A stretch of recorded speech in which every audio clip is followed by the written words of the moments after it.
Good afternoon, everybody. I'm Torsten Bell. I'm the Chief Exec of the Resolution Foundation.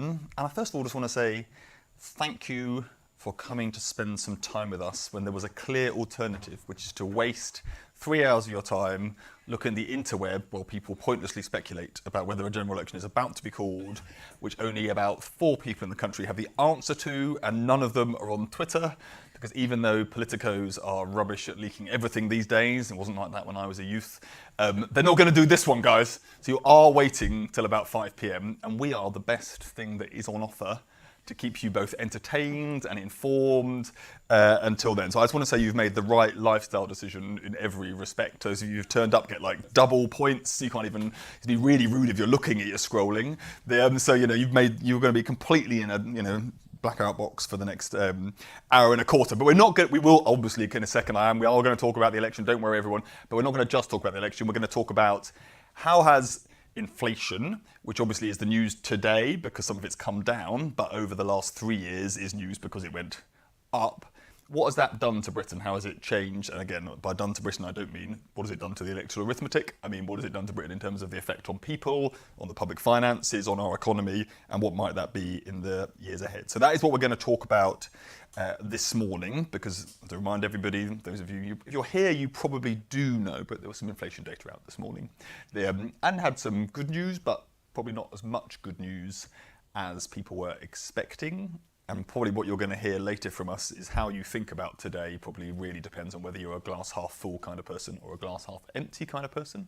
Let's try people in the room. Who self-identifies as glass half full? Anyone? I mean, not many of you people. Anyone who's glass half empty?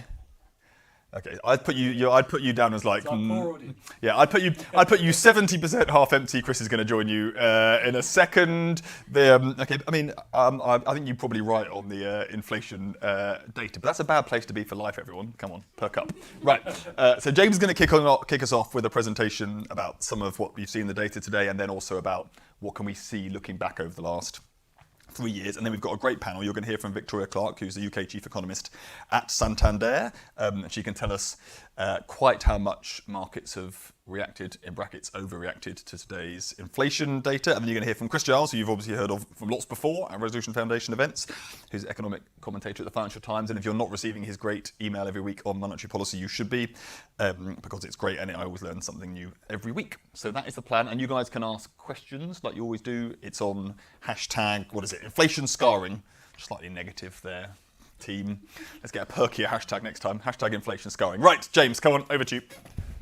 Right, thanks Torsten, and good afternoon everyone.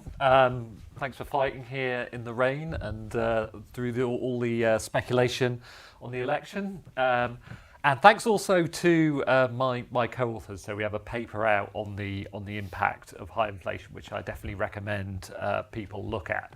Now, unless you've been sort of hiding for the past 3 years, you may have noticed that there's been some inflation about, and this has basically taken over all our lives. And here are some of the headlines that we had. I mean, just as a sidebar, this exercise confirmed to me just how obsessed our tabloid press is with the royal family.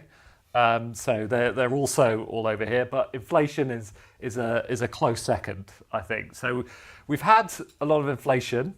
As Torsten was just saying, this morning we heard that period of high inflation was essentially over. Now, we've had a little bit of a disappointing release. I'll say a bit about that. But with inflation at 2.3%, the lowest since July 2021, we have essentially normalised headline inflation at least. So that is very, very good news. Apart from anything else. But if you look below the surface, if you just look sort of one layer below the surface, and what I've done here is compare where goods and services inflation is relative to its pre-pandemic average. So that's the key thing here. So the fact that the blue line is close to the axis tells you inflation is roughly at target. Inflation was on average 2.0. Over that period, so kudos to the Bank of England. But you can see where we are now is unusual because we have very low goods price inflation as all the forces that have been pushing up inflation go into reverse, and very high services inflation. That's really what disappointed today. So the Bank of England had expected a big fall in services inflation.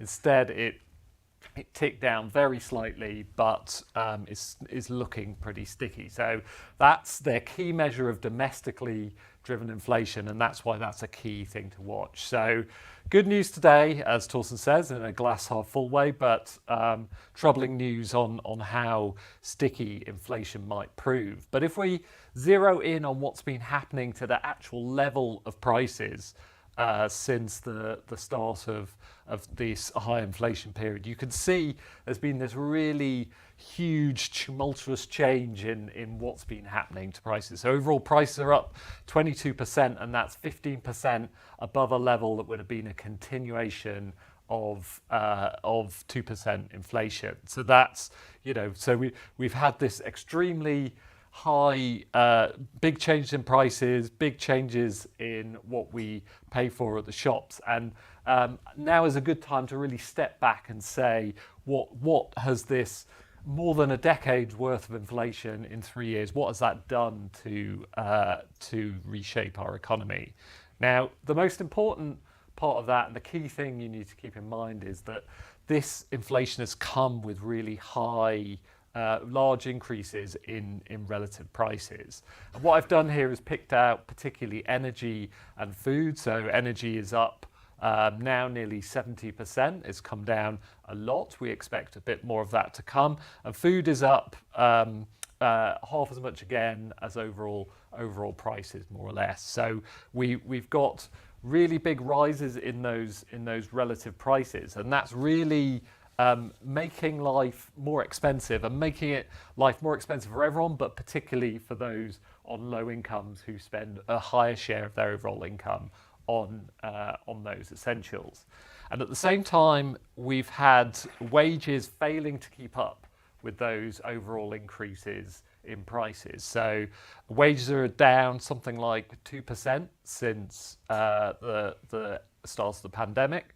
And that wage fall has been even larger if you happen to be working in the public sector, given some of the choices that have been made there.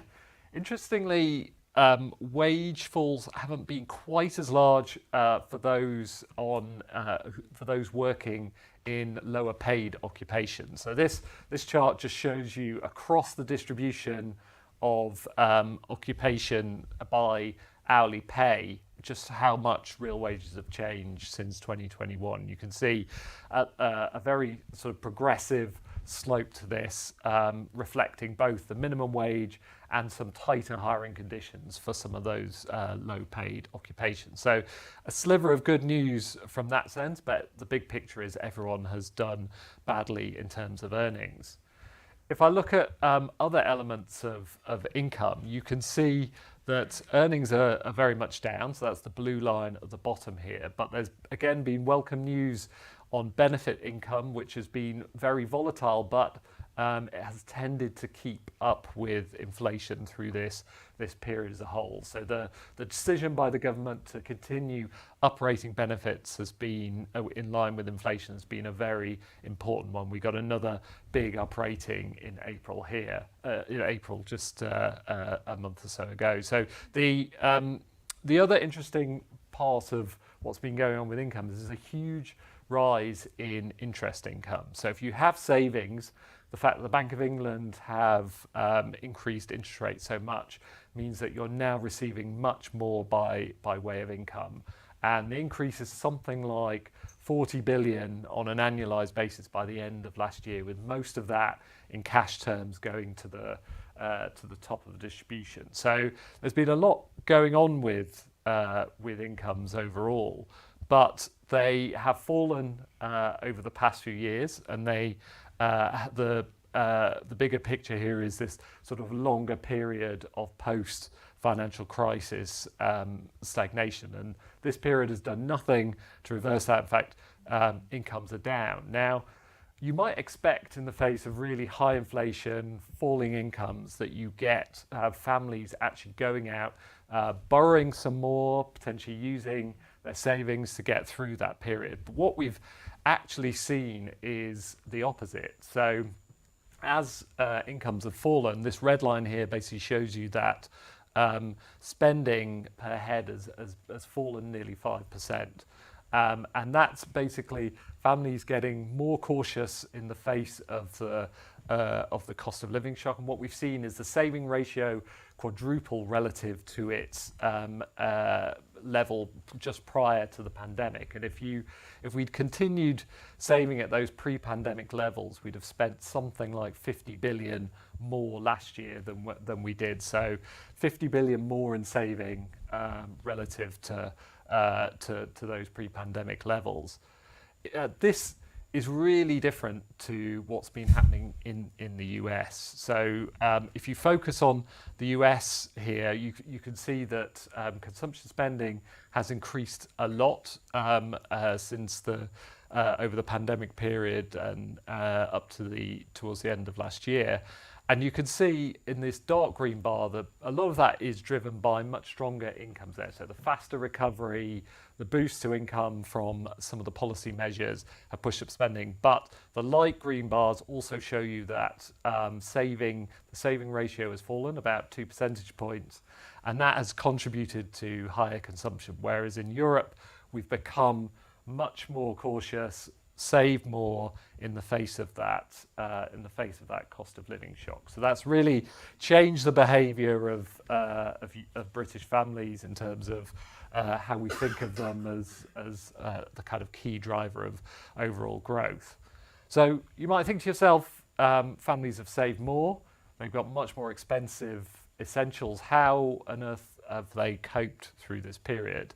And this chart where I've just switched into cash spending basically shows you how much overall cash spending has changed relative to the start of 2022. So what have families spent more on and what they spent less on? You can see in the red bars here, we've basically spent less on food and we've spent more on food and utilities, but actually got less. So it's taken up more of our cash spending. But if you look in real terms, we've actually spent less heating our houses and even more worryingly spent less on food. And what's taken up the slack is really sort of durable, delayable spending. And you can see that in the blue bars, much lower durable consumption, particularly on things like household appliances, which is down something like 20% over this period.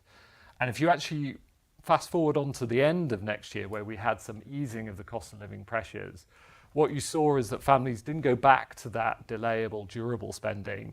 They spent more on going out, going abroad, going on holiday, and spent more on services. So this, again, is very different to the US, where US consumers seem to be wanting more of their durable goods, more things, keeping spending, and that just seems to sort of keep on rolling.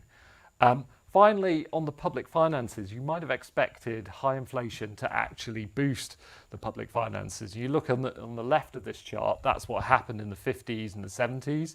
We had very high inflation, as you can see by the dots, and we actually got falls in the debt, in the overall public debt as a share of GDP. But that hasn't happened this time, and that's partly because we've spent more. It's partly because we've had the wrong type of inflation, so it's been very internationally driven, not very domestically driven, with real wages actually falling, and because we have more index-linked debt, so it means that it's harder to inflate the debt away. Right, that's my whistle stop on how inflation has reshaped the economy. We've had an end to this 40 years of high inflation, but people should keep in mind that high prices will be with us for the foreseeable future. And that's increased, that has hit our wages, it's turned us into a nation of savers, and it's hit the public finances. So the big question that we're going to get into in the next few minutes is where we go from here and what does this all mean? Very good, thank you, James. Lots of food for thought. To kick us off, I just want to reassure everyone that James said it was the highest inflation in 40 years, not that we had 40 years of high inflation, because that would be bad, and someone should talk to the Bank of England if that happens. Victoria, what should we think about it all? Well, I don't want to be too glass half full, but I want some half full. I am, I think, wary that this is really us sort of part way through this journey, actually. So, you know, enjoyed the sort of 10 minutes of jubilation that was there when, you know, we realised that we'd got a 2% inflation handle, but really digging into the inflation picture this morning, I think it is, you know, it is phase one of what's going to be, you know, quite a journey for the UK's inflation story. So I thought it'd be helpful to give you a bit of a take on this morning's numbers, which have really been quite a lot more exciting than I think most of us expected. Tell you That's a strong argument to make to the punters. Exciting inflation release. Economist sees inflation data as exciting. There we go. Secondly, a little bit about where we might head from here, and I think a lot of that does depend on, you know, the services inflation story, and that obviously very key for the interest rate story, which is again added to the excitement of this morning's news. And longer term, a little bit more about, you know, what some of the things that we should be thinking about for where inflation might settle and pay growth. So some of those themes. The good news, as I say, is that we've got this 2% handle. The sort of bad news, I think, is that that is hugely overstating the extent of the, you know, the progress that we've actually achieved this morning. I mean, one big element of the news, which I don't want to downplay it, but it's certainly that, you know, gas prices and the setting of the Ofgem energy price cap are a big driver of this morning's drop in inflation. Two other big bits. One is food price inflation, which was just going, you know, with hugely strong rises a year earlier, and has basically just not matched up to those very big increases a year ago. And the other one back in April last year was tobacco duty, which was a big jump. And so you've seen, you know, just much smaller increase compared to that, and all of that with lots of other big base effects stories has pulled those inflation numbers down. But it is very much a story, a lot more of a story of a year ago looking, you know, really quite difficult with high inflation coming through that spring, than this year looking necessarily much more benign. And look, as you mentioned, James, one of the standouts for us, and I think, you know, the Bank of England's obviously been really focused on this, is services inflation. And we're caring about services inflation because it's giving us a guide to how sticky, how persistent the inflation picture is going to be. And that is one where the UK saw just such a glacial decline. I mean, we had 6% last month, we've got 5.9 this month. It's all in the rounding, essentially, and services inflation is pretty much stuck at that point. And I think, you know, when I dive into those numbers and try and pull out the individual bits to understand the kind of inflation story beneath the surface, what I see there is some services sector story, which if you're hairdressers, where you're clearly still facing quite strong labour cost inflation. If you're, we saw an article about the nail bar industry pushing up their prices. If you're restaurants, hotels, cafes, it's this picture of the services sector facing, you know, robust labour cost increases and having faced a strong run of them, and still feeling either able to, because demand's there, or perhaps, you know, the necessity to, because of the cost pressures that they're pushing that through. And so what you're seeing for a lot of these services sectors of the economy is that price setting is still relatively strong. And I have to say, in the sort of push into these numbers, we were wary about the risk of a bit of upside news on services inflation. The one thing I wasn't looking to these April numbers for was for this sense that perhaps there is still more pass-through into prices. I felt that news was something that we'd learn a little bit further ahead when we looked at, you know, some of the May data and further into the summer. And it feels as if that's been quite an important bit of information for the Bank of England when it's thinking about whether it's really got enough information there that, you know, this persistent part of inflation is dealt with. So that's the sort of somewhat negative view of this morning. The positive news, of course, is that, you know, for every month that they get more headlines that we've got a 2 handle on inflation, the more conviction you can get that inflation expectations get reset back to where they need to be, that labour cost conversations get pulled a bit lower, and all of that helps this, you know, this pricing picture. So I think that helps, but, you know, we're not quite there yet, and we haven't heard yet what the Bank of England makes of these numbers, but I would suspect that, you know, Hugh Pill, the chief economist, and others there will be sitting there thinking, okay, it's probably worth us taking a little bit of stock and getting a bit more information on how the next few months come together. In the international context, so putting the UK versus our peers, UK inflation's taken longer to get back down. We've jumped through them now, so we're below the US and the Eurozone, hurrah. But the services inflation picture, again, is the bit where you might be sitting feeling a little bit more jittery about the UK situation. The Eurozone finally broke out of the range where we've had this really sticky sort of 4% inflation picture. The US actually, core services inflation has been picking up a bit, so you might actually be a bit more worried. But the UK has got a higher services inflation picture than all of that, and I think to a large extent that probably reflects the fact that this labour cost growth has been a bit stronger of late in the UK situation. Now, for real pay growth, so sticking inflation and pay growth and all of the picture of the last few months together, actually, this takes us to a position where, on a really simple view of the world, the UK actually looks as if it's got it's running at slightly stronger real pay growth pace than the US, which looks like a positive picture. But as I say, the question I think is where we're going to head down the road from here, because it's not at all clear that inflation's going to kind of hang around at these low levels, these low rates. And one other point I think that's very relevant in the context of these international comparisons, James has put some really interesting ones up there, is that one of the key differences between the UK and the US economies has been not so much on the inflation or the pay picture. Of course, there's differences there, but particularly on employment, which when I chat to our US economist, that's played quite an important point in underpinning the US consumption strength. It adds to household confidence with the shape of the fiscal support that's there. I think that's a really key difference for the position of households, and that has been something Powell's cited quite a bit in the past as pushing towards the corners of the US jobs market. So that's the UK in the international context. We've got a nice headline that we've jumped below. I think again beneath the surface, I'm not sure I'm necessarily more reassured that the UK is in any better position. Certainly, the US has got its own worries, but there are similarities there. And where we go from here, well, look, I think we're going to get a few months probably now of 2 point something underneath 2.5% UK inflation, which, as I say, I think is important. It's certainly going to help re-anchor those expectations a bit. What's doing most of the work? As I said at the outset, there's a lot of work in bringing these inflation numbers just from the base effects and from a year ago, and from the fact that we're not matching up to where we were.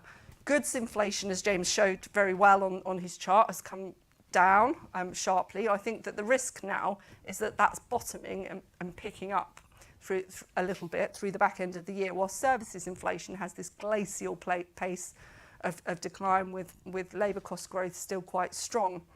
And there's a couple of elements even within that we're really focused on. One is food costs, actually, where, when I'm tracking the harvests and looking at some of the impact of the horrible weather that we have outside today, you can see that crop production is really struggling this year. And when I checked the winter wheat production, it was this time last year 88% classed as good or excellent. This year it's 45%, and so there are potential consequences for some of those goods elements to pick up at the end of the year.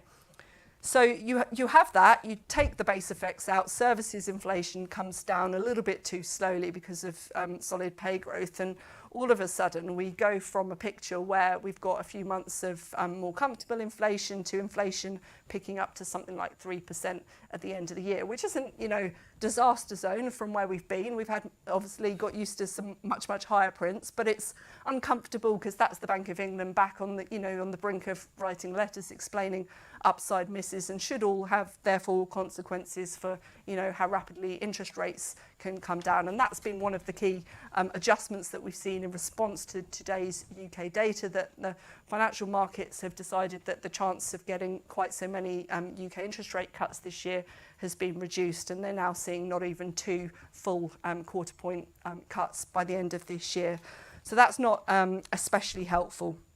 Longer term, one of the Bank of England's arguments of late has been that we don't need to worry quite so much about strength of labour cost inflation, because well, look, less of it will be passed through into prices, and we suspect, that they have been very focused on the surveys to get information that this is the case, and therefore they can come forward with the rate adjustments. Well, I think one of the things, as I said at the outset, is that we've learned a little bit about the risk that assertion isn't quite going to give them the reassurance that they want today. The other thing is that, of course, that is sort of a time-limited excuse, escape clause, because if you're a firm, you can absorb some of those labour costs for a time, but eventually you're either talking about struggling to meet your costs and making layoffs, or perhaps demand holds up well enough and you can push up prices. And I think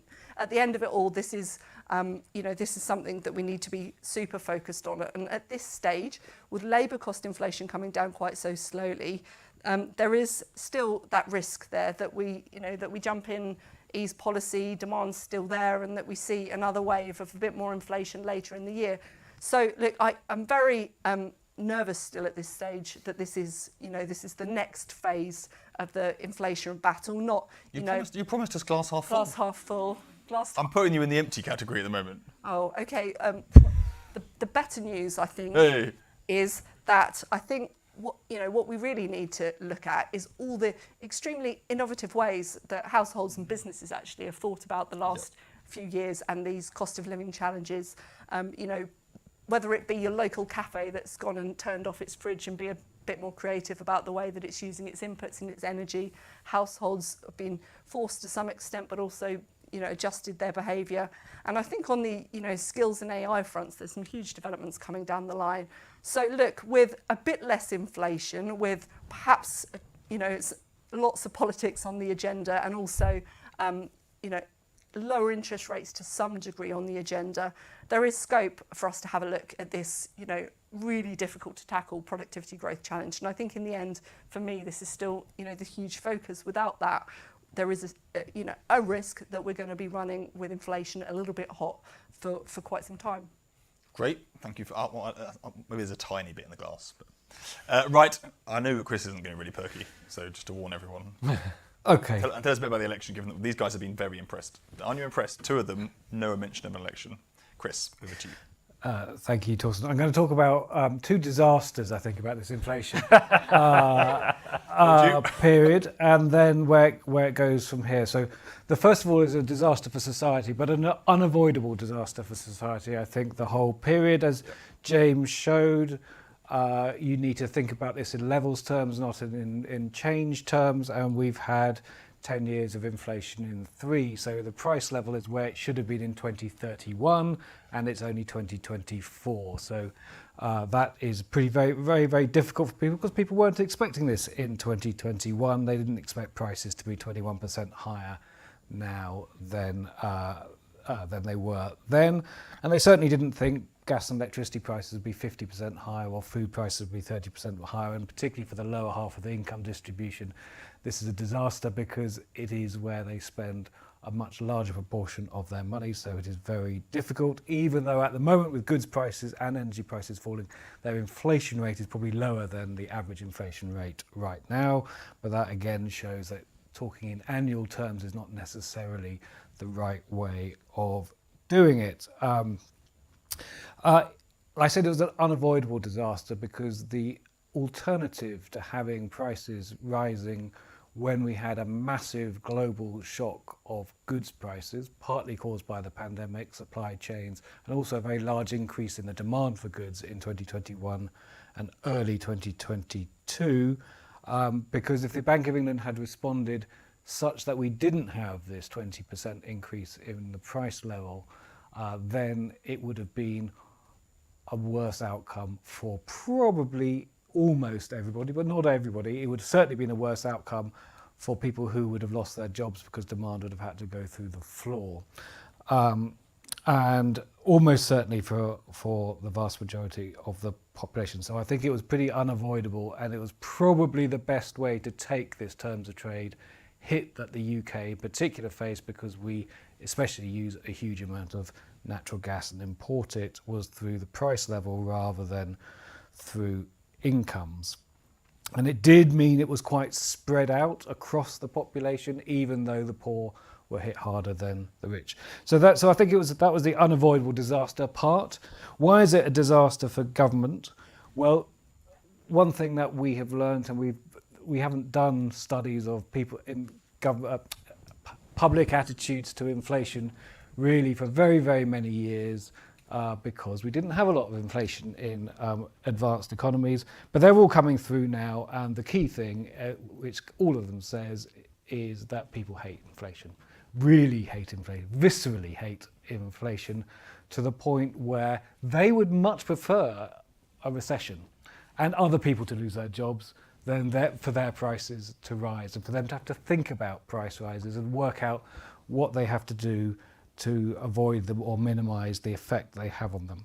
People don't think in annual chunks, so 2.3 is not a number that's going to resonate with anybody. I think, well, maybe when people on the panel here, that we understand the annual nature of this, but it's not going to resonate wider because people don't think in those terms. People think in whatever period of time that feels right to them. One of the questions online for you already is if we shouldn't think about it in annual terms. How do you reckon we should best think about this phase on this price rise? Well, I think we should think about it in the most obvious way, is in the 3 years. I think What's happened over the 3 years? So I think the 21% rise in the CPI is the correct number to use, and that's what people will think about. And the other thing that is difficult, particularly for government, is that people are pretty narcissistic about the way they think about prices and wages. So we know that wages... I was going to say generally, a bit harsh on us all. Just on prices. Just on prices and wages. In general. Well, we are a bit probably. We do think about ourselves more than we probably should. But when I'm talking about the US here because there's some very recent data out. But I think it would apply here too, that when asked what's caused the rise in prices, the primary answer is the government, but it's also someone has done this to me. When asked why have your wages gone up, the primary answer is because I'm brilliant, not because inflation and my wages are picking up.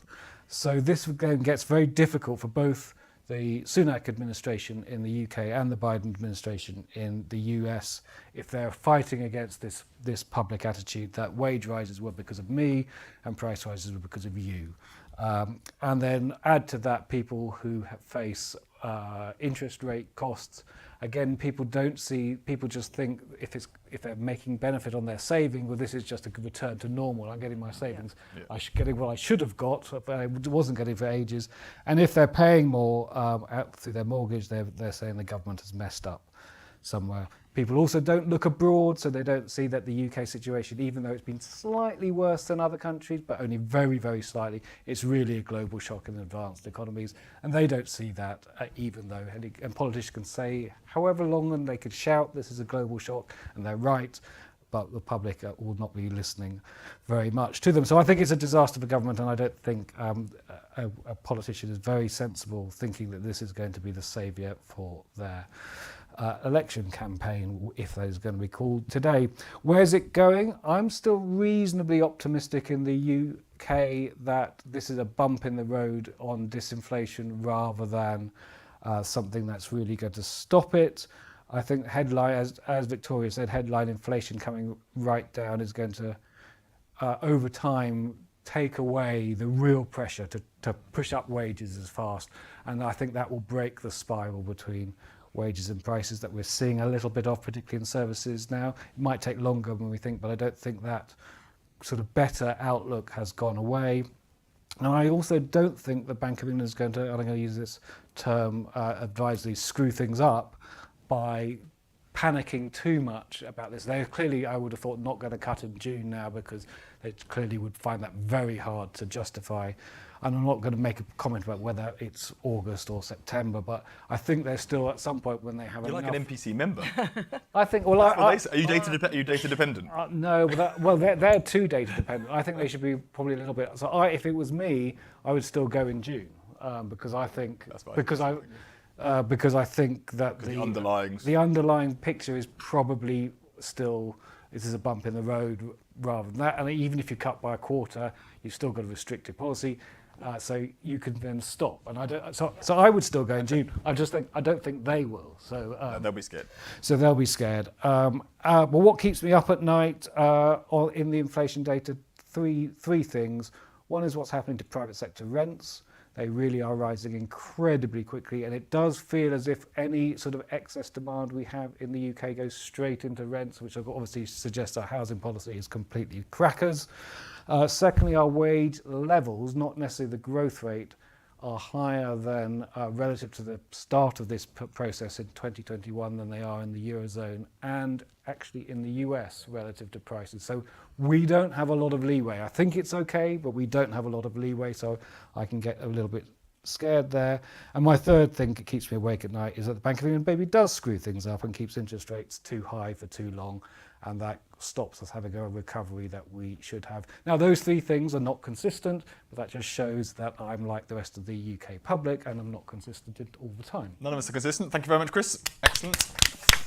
That's really good. And actually, I think I've mischaracterised you because you think it's a disaster, but an unavoidable one at the beginning. And then actually, on the substance, you're a bit perky. You're perkier than the Economist and markets.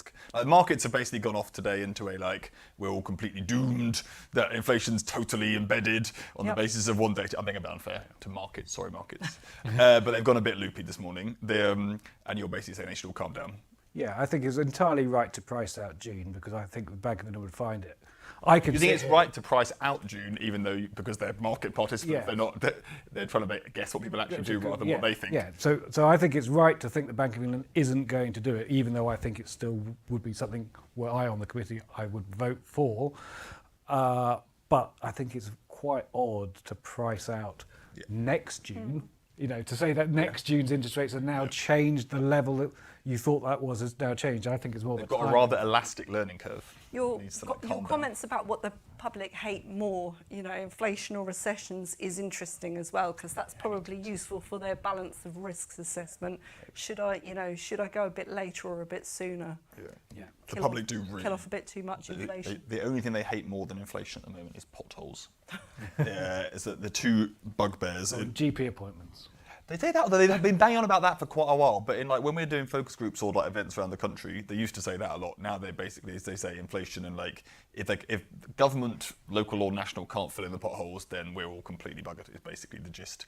Right, but we're not going to talk about that now. Remember, it's #inflation scarring on Slido to ask questions and to vote in the polls in a second.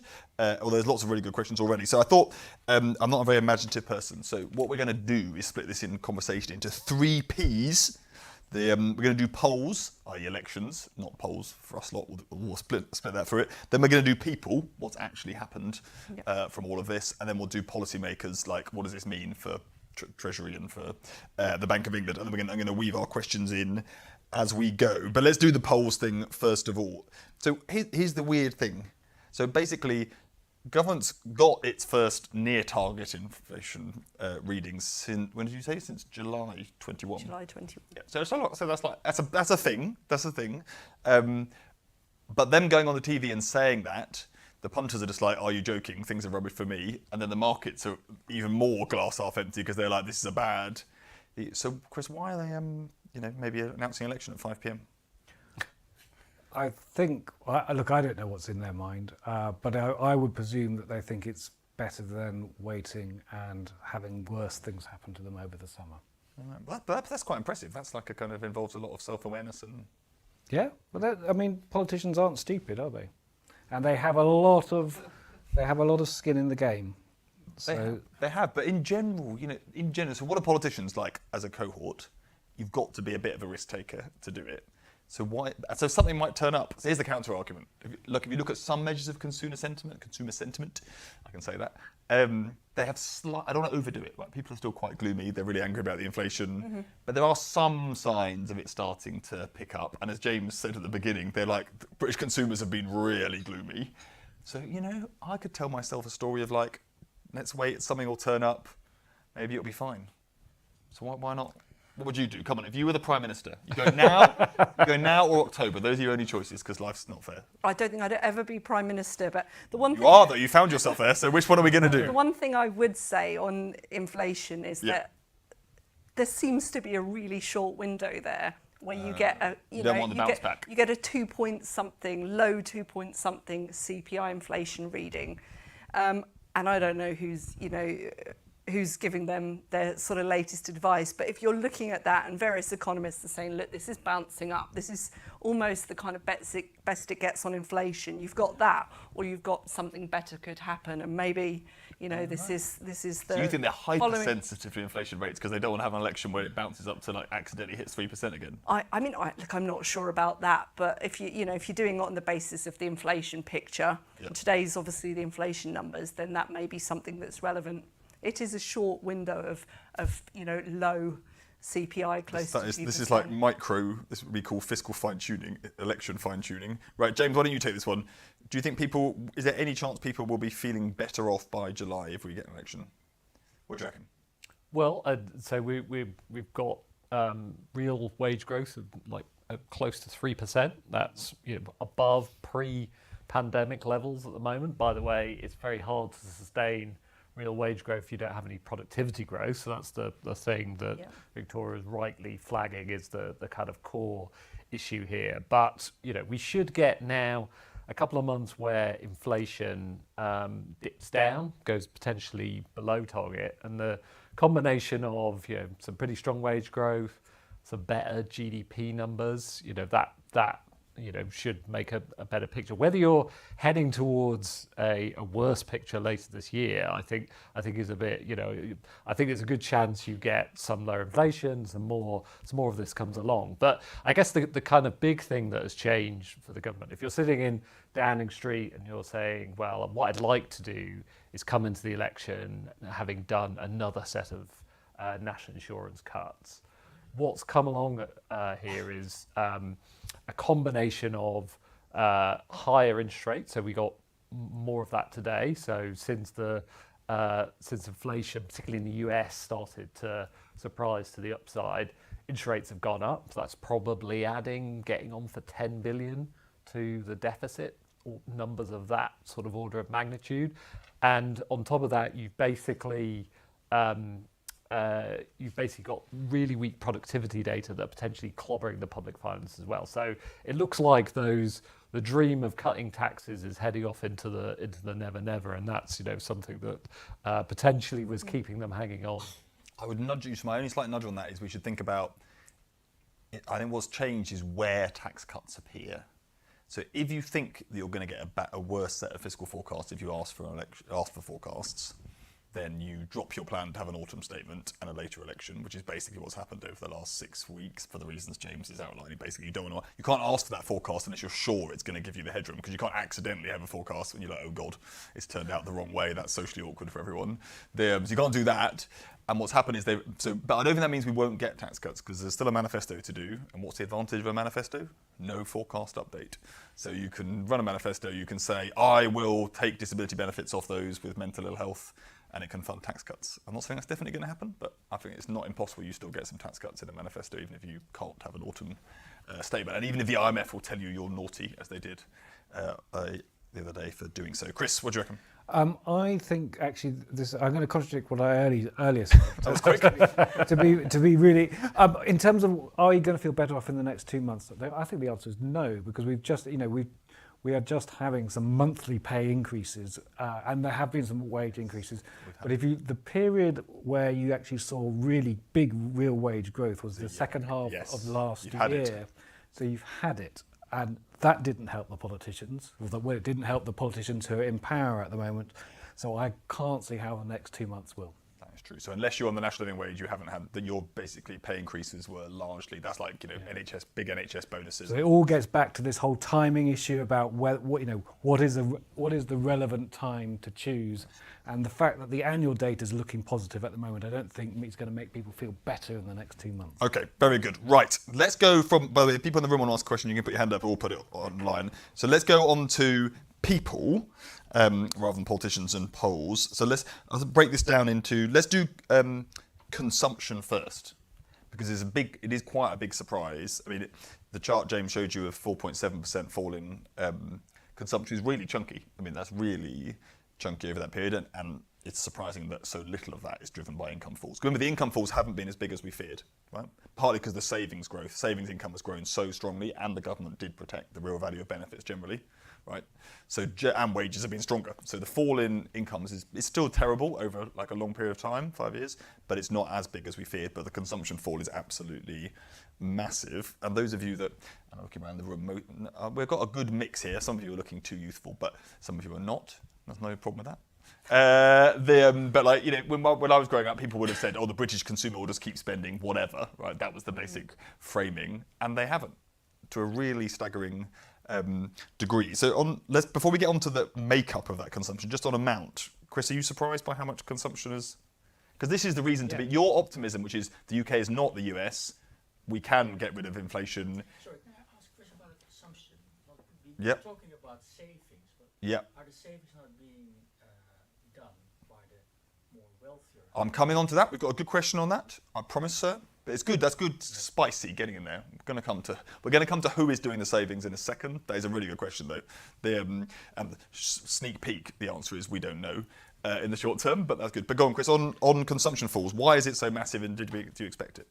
No, we didn't expect it. It is absolutely huge, and this is one of the reasons I think you can cut rates, at least start cutting rates, and then just see how it goes, because that is a clear part of the economy that can recover and move a little bit closer to the pre-pandemic line, both here and across most of the Eurozone as well. So it is a European-wide issue that we need to sort out. And I think the reason is terms of trade. It is that Europe had, unlike America, had a terrible 2022 when our energy prices went through the roof. It scared us all witless.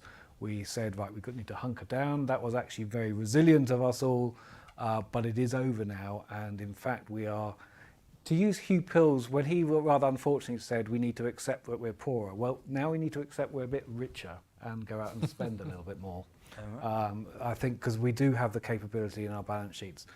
And you know, on one level, the first quarter GDP figures were, in the sort of long term, exactly what we want to see happen to the UK economy. We had very strong investment, very strong business investment, and a reasonable, just a little bit of consumption as well. And we do want that, but I think in the short term, we can just shift the level of consumption a bit higher. Very good. So since the gentleman has come in here, but we've also got the same question which I'll use, but it's from Kate online. So why don't you take this, which is, do we know anything about who is saving during this phase? And obviously we do during the pandemic. We've got lots of surveys telling us who is saving, but in terms of what's going on now, what do we know? We don't know that much. You cut to the chase already. So we have surveys. I mean, the Bank of England likes to point to one called the MMG survey, which looks at the picture of saving across the population. So we know a bit about what's been going on, particularly with a backward-looking sense, and a little bit of a steer, I think, on the forward picture. We know a bit more about how households have fared across the distribution, but we don't know. I think the big question for this year, and actually where you get quite a lot of division amongst economists, is who is saving and how much are they going to save over this year. And my take is that for the coming year, the positive story of the sort of real pay growth improvement, the fact that we've got inflation down and pay growth still running a bit higher, will probably mean that you will get, in aggregate, for those that benefit from this, increased savings across the population at large. So rather than households going, right, let's go out and splash the cash and the return to the kind of old assumption of how, the British would have behaved, that actually, we continue to squirrel plenty of this away. And you can see that. I mean, consumer confidence is still really, a little bit below long-term averages and not, especially optimistic. And I think people are still a bit shell-shocked and they've shifted their behaviours. As to how, that picture will vary across different types of households, I mean, look, the inflation story, as I said, is moving into a new phase. So I think there will be people exposed to inflation in different ways. And, clearly there are, across the jobs market, sectors which are seeing a bit more, pay growth being a bit stronger than others, where the jobs market is a little, tighter and a little bit looser than elsewhere. But we don't know, and I think it's still pretty uneven. But it's one of those things that we tend to learn with hindsight. But I think savings is is going to be a super important component of really, the extent to which the economy has another sort of pretty lackluster year. And because Chris says Q1 GDP, the economy looked all right, but consumption was really one of the weaker bits, 0.2% kind of edging over the line. So James, one thing I was wondering, so the British consumer, why have they changed their mind? And one of the things we've seen is the consumption thing, the scale of the consumption falls is a recent thing. So it's a post-pandemic into the cost of living crisis phase. But the British consumer was actually starting to change their behaviour back in the financial crisis. How much weight are you putting on people are saving because they were really pissed off by high inflation and the shock and the hunkering down that Chris mentioned, versus they're saving more because their wages haven't gone up in 15 years, and once you tell people that the world looks like a kind of permanent stagnation, well, rationally you definitely save more and borrow less because the future's not going to be better than... Yeah, which one's more important? What has the British consumer learned over the past decade or so?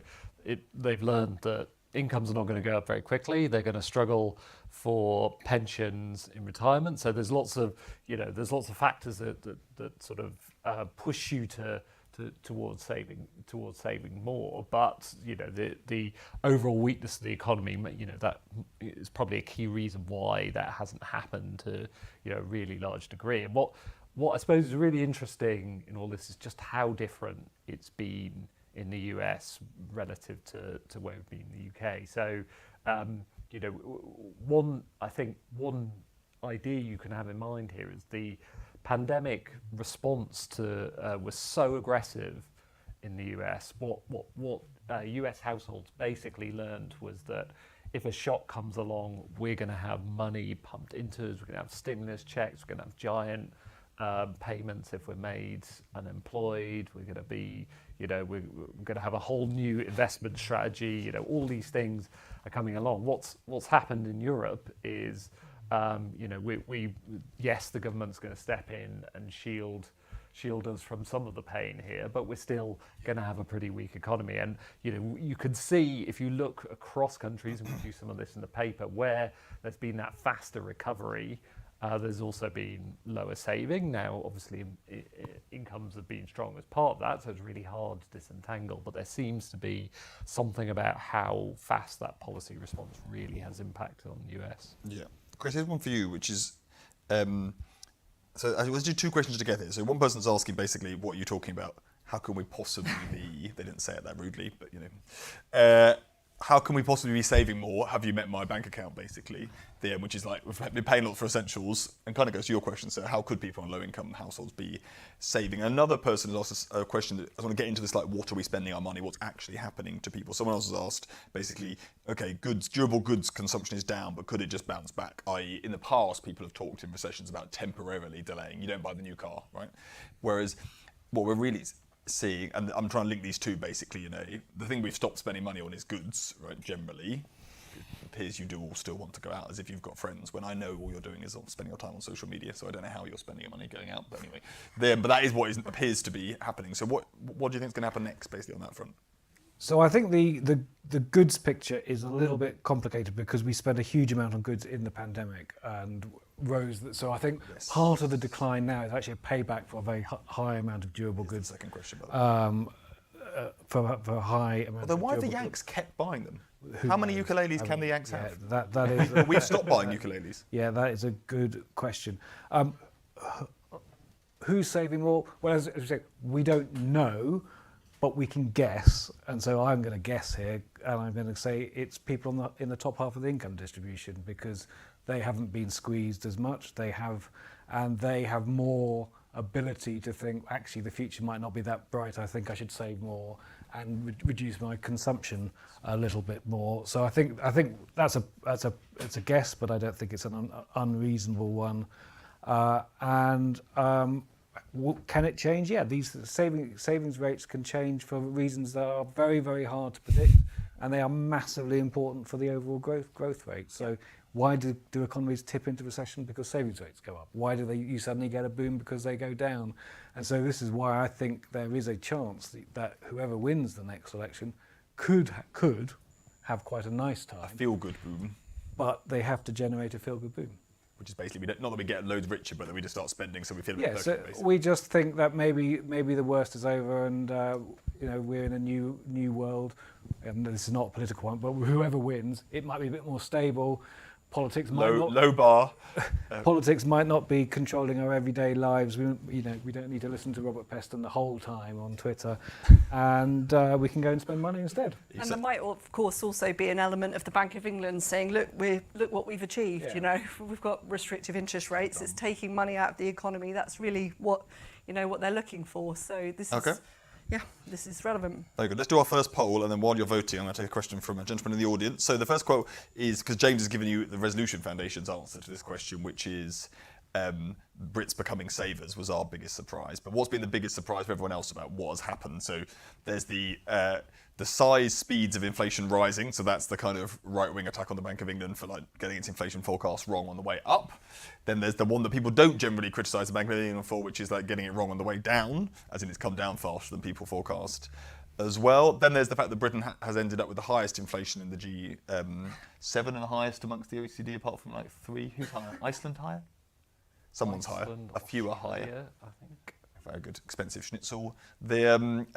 Is it that everyone said, because everyone likes to write, I'm sure Chris didn't do this, but everyone likes to write kind of silver lining columns when bad things start to happen. So everybody said, oh, at least we can inflate away our debt. Well, that's gone really well, as James showed you. Or is it that the Brits have started saving, which is probably my answer. So what's your guys' answers on that while people vote? And then I'll take a question. Chris, which one are you in? I think still the size of the inflation rise took us all by surprise, and it took everyone in markets by surprise. So when markets go, the Bank of England were a bunch of idiots, they didn't see it coming. You should look at how they changed their forward rates, which is their prediction. That's the advantage of being a market participant, not a policymaker. Okay, very good. What about you? Boring answer, but it's the same one. It's the size that and is speed of boring, the inflation rise. Good, James, you don't have that one. Can I have a new option? So I what has really surprised me is that we've had an absolutely huge energy shock, multiples of the size of the 70s. We've had highest inflation in 40 years. We've had households saving more. We haven't had a really huge recession. Yes, that is a very good one. We've had a small recession. And I think what has ridden to the rescue, perhaps as much as anything, is immigration, population growth. That's sort of propped up GDP through. And it's quite difficult to say what role immigration is having. But if you look at per capita GDP, it looks incredibly weak. But our headline GDP numbers have actually not been that bad. Yeah. But even on the GDP per capita, which is where we basically have had a 2-year slow recession, basically, which is probably the best way to think about what's actually happened. But even on that, it is interesting. If you'd said to me we would have a doubling of energy prices and we wouldn't have a deep, even a shallow recession is basically a good outcome if you compare to history of large energy shocks. And I'm not even sure we do properly know why that is. Anyone think they know why we haven't had a deeper recession given energy shocks? You've got the answer, right? I'll get this man a mic quickly, and then we are going to come back, I promise. I want the answer to this question. Why have we not got a deeper recession? So I think partly it comes back to savings again. So some of the stuff we've seen in Australia and here in the UK is that from the third income decile up, there's been relatively strong savings through the pandemic. So household balance sheets were intact coming out the other side of the pandemic. Okay. I think that's held up consumption, even if it's been pretty... But why hasn't production just been mullered by higher energy costs? Well, I think it has in a lot of places, but I think there's also been firms, as the panel's recognised, sort of finding ways to deal with it. Okay, very good. Okay, remember, for a bit of background there, guys, British households have been deleveraging since the financial crisis. So there have been falls in debt going on basically consistently since then, for a combination of I don't want to borrow and financial regulation tightening up on lots of things. Right, let's get your questions and let's get the result of the poll after that. Thanks, Torsten. Piers Williamson. As a quick rhetorical question, there's a question for Vicky on the back of it. Impressive honesty there. Isn't this the new normal? So I would say I work a lot with the building society. Older people are saving, younger people are penniless, and we've probably all maxed out on the generation that's maxed out on the credit card. So if consumer goods are falling, it's because people are having to pay through the nose on their maxed out balance on a credit card. But with, I suppose it might be for Chris, real interest rates at 2.5-3%. That kind of going back pre-credit crunch, that was kind of where we were. So there's this obsession about what is the natural long-term interest rate, level of interest rates. Well, aren't we back to the new normal? In the savings market, there's this thing called TFSME, which is a very tedious technical thing, but fundamentally, a lot of the retail banking market has been taking money from government, not from real savers. And guess what's happening? We've got a big switch back to what used to be the normal in the savings market going on. So let's just get used to it. But get used to it and be happy about it? Okay. Are you basically saying the grass was greener when I was a lad running around in shorts and I want to get back to that, or are you saying it's a bad thing? Well, we're going from a very abnormal period of 10 years of very abnormal monetary policy to an attempt to get back to a normal. So this is let's an argument just we should suck treat up it and like get on normal. with it. Okay, very good. The question for Vicky is, you made a reference to flooding and food prices and all that sort of stuff. And it's a genuine question. I don't know enough about border controls, but we just appear to have set up some border controls for imports, but we don't have any tariffs. It's a massive disincentive to areas like the food industry to export, because all the blocks are in place that way. What's going to change in the next 2 or 3 years about border controls and tariffs, and what impact might that have on inflation? Okay, great, very good. Okay, right. Right, let's do the results of the poll. Well, Chris, you ponder what is the new normal for real rates. Good luck on that. Vicky, you can talk about border costs. So come on, let's see what you all thought. I think I'm worryingly bored. Okay, you basically all agree with Chris and Vicky. Very good. It's not fair. You can't agree with James because we didn't have his option on, although it was a good option. I don't know why you didn't think of that before, James. I did send these options round on an email. But anyway, it's an excellent answer. I think those probably are the two. The two that are high up there are pretty good. What they should be, because we probably, once we knew we had an energy shock, we probably knew we were going to end up protecting people quite a lot, and that would be bad for the public finances. So I think that's the right option. Right, Chris, real rates back to existing. Isn't that just basically like, get used to it? Well, the answer is we don't know. And all the ways that people try and model natural rates and what is the long term. Tell people what natural rate is for those that are not sad as us. The rate that would be consistent, the rate of interest that's consistent with full employment and neither accelerating nor decelerating inflation at its target. And so what is this mythical rate? Well, you can get whatever number you want depending on the technique of the way you ask the question. I think the ways that people ask the question, where you get the answer, we go back to where we were in the 2010s, look a bit weird at the moment. So I think that we have moved out of that world, but whether we've moved to a world where we are now is seen as a normal rate of nominal interest, so a real rate of 3%, that would seem to me to be very, very unlikely as well. So I'm not going to give you a number, but if we are in a world where it is significantly higher, then we've got a lot of adjustment to do, because lots of people have taken on a lot of very long-term debt contracts on the basis that the interest rates are going to be a lot lower. Yeah, that is definitely what it's going. And there's a big debate here, basically. So the big debate is economists generally, on average, thinking rates are going to come back down, basically, to low levels, and markets generally haven't got a clue, and so basically just looking at what rates are today and being like, probably that. I mean, a bit unfair, but that's broadly what is actually going on, and then basically we're going to find out in the long term which one of them is right. And if I was forced to guess now, I'd kind of plump halfway in between them, see where you were in about 10 years' time, which is very insightful of me. Right, what do you reckon? Food prices. Food prices, borders. Borders, food prices. I mean, I liked your, by the way, detailed description of how bad the wet harvest has got. So forecasting economics has turned into weather forecasting to a large degree, where month to month you're trying to work out the GDP figures based on the weather. So I've got all my weather charts set up and my agricultural crop tracking for inflation. But anyway, you're going to put all the youth off becoming economists. It's not all really tracking commodities. But it's super good fun. But so I was talking about the domestic weather picture. Now I think you're right. There's a sort of separate point there about our borders and the extent to which that's impacting, well, on the one hand, exports, and I think from an inflation perspective, obviously the import picture. There's stories over the last months about the new charges on lorries trying to bring goods in towards the UK supermarket chain. and they seem to me to be, large charges if you're a small importer, and obviously, I guess if you're, the likes of Tesco with a big lorry, it's probably much less relevant. I don't know, but I suspect at the aggregate level, this is probably a very small part of the inflation story. Does that mean it's not something that we should really think long and hard about, the extent to which, we can tackle some of these, risks around food price inflation, other elements of inflation having additional costs post-Brexit? No, I think that's absolutely well worth looking at, and something we should definitely be thinking about, under the realms of things that the next government, can look at and perhaps shape to deliver, the productivity growth, bring down the inflation, all of these things that I think the UK needs. But just to the point about, is the broader economic situation that we've currently got, is that like the new normal? I mean, hell no.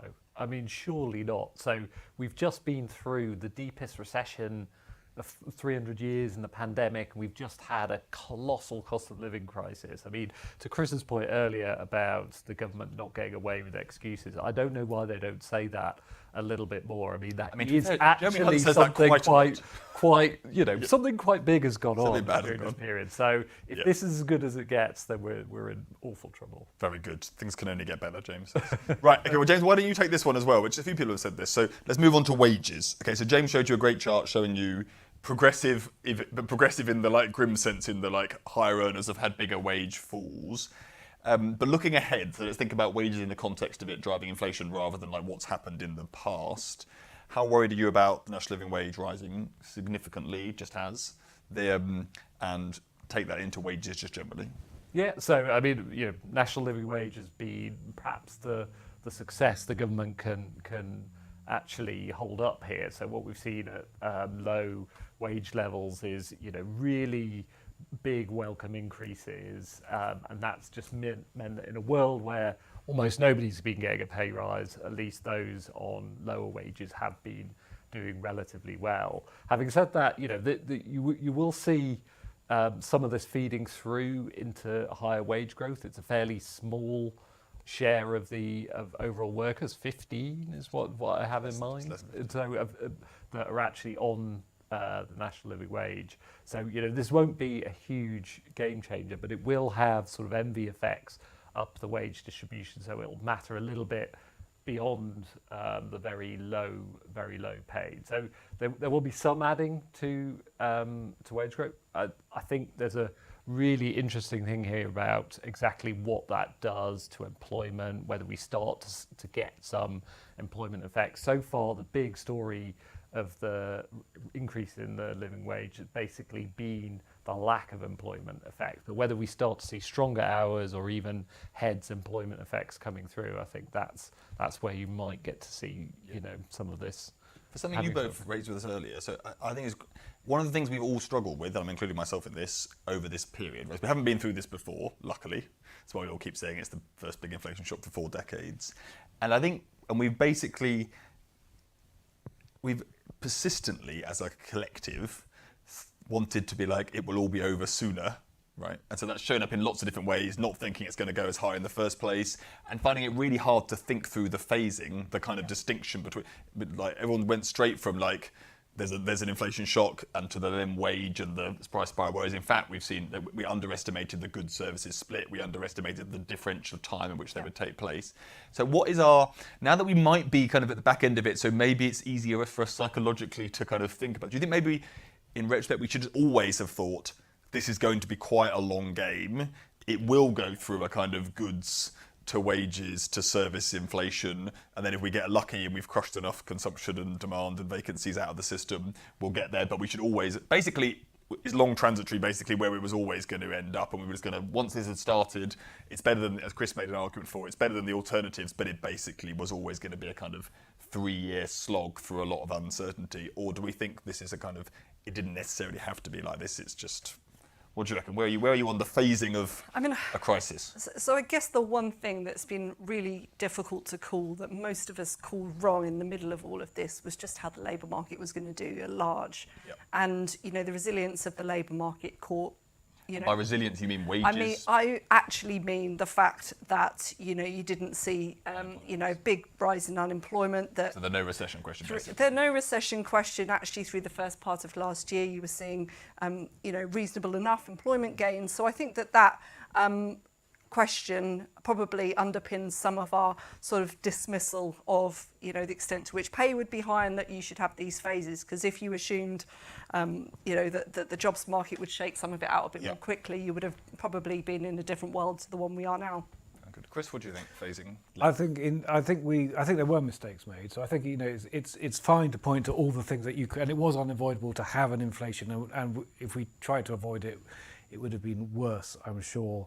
But that doesn't mean there were no mistakes made. I think we were slow on the way up, and we could have, not saying we, instead of 11.1, maybe it was 10.5. So we would have got most. So you're like, mistakes were made, but they wouldn't have made much difference. They wouldn't have made a huge amount of difference, but I do think they might have shortened it, because you'd have got more people to realise that chasing price rises with wage increases was ultimately futile, and that's what we're left with. That's the concern. And but the underpinning logic of what you're saying is the wage rises to some degree, because the terms of trade have swung back again, are broadly what we should. You mean the nominal? No, you're absolutely right. But that was luck, because we didn't know the terms of trade was going to swing back as much as we can, and that was not forecast at the time. It was a reasonable thing to hope might happen. So it is the case that I think the UK has been relatively lucky in that sense, that we have had, so our wage rises are much more justifiable now than they appeared to be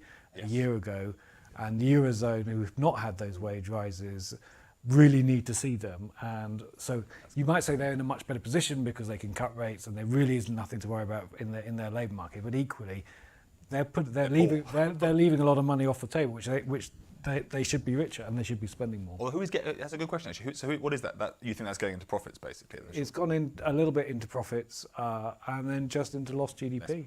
Yeah, just you know they can just do better. Okay, let's do one last poll, and while we're doing that, I'm going to give you a warning of what's coming up for the three of you as a question, which is right now, given what James showed us at the beginning and we've talked about the challenges for monetary policy. It's all quite uncertain. You probably cut, they probably won't. Would you rather be a monetary policy maker dealing with all that uncertainty right now, or a fiscal policy maker who's about to deal with the fact they've got that higher debt stock and everything else they have to deal with as a result of people being poorer? So that's the thing for you to ponder while everyone else votes on the big question, which is the inflation shock over? We're just going to stick around 2% for now. Happy days, everyone. Back to the boring days when nobody wanted to be in the Bank of England because there was nothing to do for decades. Or it's yesterday's problem, now we're going to instead be worrying about low inflation, for example. Or is it, to misquote Andy Haldane, an untamed tiger that is going to come and, you know, this is your, like, is it going to bounce back in the autumn to some huge thing that's going to cause us all problems and we're all going to regret sitting around here on the record being complacent about the bounce back? Which one of these is our most likely outcome? So while you ponder who you want to be, let's just very quickly give us your answers to this. So James, what's going to happen? So the really interesting thing about this is the OBR thinks it's yesterday's problem and inflation is going to go down. The Bank of England thinks we've got untamed time, we're going to get more inflation. I think just arithmetically, inflation is roughly half goods, half services. Services are going to stay quite high, and they've been coming down slowly. Question how slowly, but goods price inflation will potentially fall a bit further, but not much. So just arithmetically, it looks like we're going to get a bit of a rise, a bit of your team Bank of England inflation forecast. I feel like that's backing the resources to the economists actually looking at it. Okay, very good. What do you think? I'm more tigerish than any of those, but it's not necessarily an untamed tiger. There's a little bit of a tiger cub kind of out there. And I mean, that's not a tiger. So you two aren't really tigers. You're not like entrenched inflation. You're just like small like meow in the autumn. Sorry about that. I think it's just taking him a while to get him back into the cage. Okay, fine. All right. Okay, Chris? I'm probably on the over, but without the word bang in there, because I think it might take a bit of time. It might be a bit bumpy. Okay. I've totally mischaracterised you. You've turned out to be your glass is like to the brim, basically, through this whole thing. Okay, let's see what people are voting. Let's see what people have voted on this, and then you get to answer whether you want to be Andrew Bailey or Rachel Reeves / Jeremy Hunt. What do you all think? Look, there are a bunch of fiscal hawks, a bunch of monetary hawks out there. That's Hugh Pill times all those votes is what has. I'm really surprised about that. That is unusual. Lots of kind of pessimistic civil servants. Right, James, you get to go first in the who do you want to be? Do you want to be a So monetary in this policymaker? scenario, do I have to now go and fight an election straight away? No, this is lucky. It's a non-democratic system. So you either just become the Bank of England or you become the Chancellor with no election. So what do you want? I think life is easier for much policymakers. They can pull their lever quite quickly. They may turn out they have to. I'm less doom and gloom about the whole fiscal outlook than most people. I think if you want to do more investment as the next government, you can find a way to make that happen. But I still think it's easier life on Threadneedle Street. Okay, Chris, where do you want to be? I'm with James on Threadneedle Street because I think if Is that a general lifestyle choice rather than specifically no, on this? I think not at all. I just think there's too many potential really ugly things that can happen on fiscal policy. What's Things your top falling ugly? over.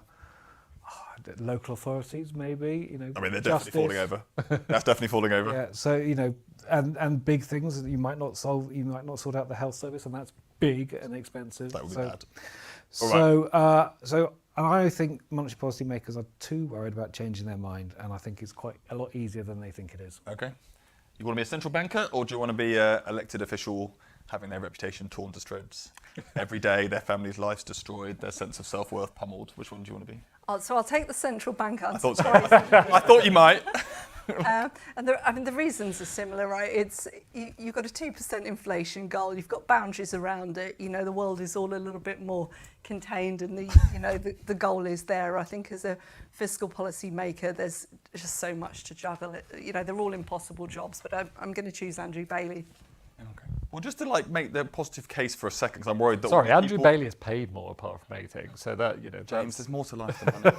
There's more to life than money. There's also changing the world, James. And anyway, but, those of you that were planning to stand for office if there is an election being called in a few hours, just hold in your heads. It is going to be very bad, and it is going to ruin your life. But you might at one day get to make something better in the world, and that is what it's about. And no one's ever going to say that about a central banker.